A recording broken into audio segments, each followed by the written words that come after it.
Hi friends, எல்லோரும் எப்படி இருக்கீங்க? நல்லா இருக்கீங்களா? இன்றைக்கி நம்ம எதை பற்றி பார்க்க போகிறோம்னா, எங்கள் வீட்டில் ஒரு குண்டு மல்லி செடி இருக்குங்க.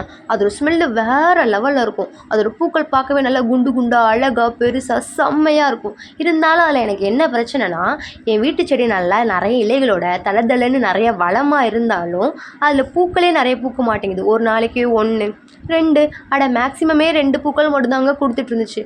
என்னடா பண்ணலான்னு சொல்லிட்டு ரொம்ப மனசு கஷ்டப்பட்டு சில டிப் அண்ட் ட்ரிக்ஸ் ஃபாலோ பண்ணேன். அது என்னென்னா, அதோட இலைகளை உருவி அந்த செடிக்கு அடியிலே போட்டேன். அப்புறம் அரிசி அலசின தண்ணி இருக்கு இல்லையா, அது ரெகுலராக கொடுத்துட்டு இருந்தேன்.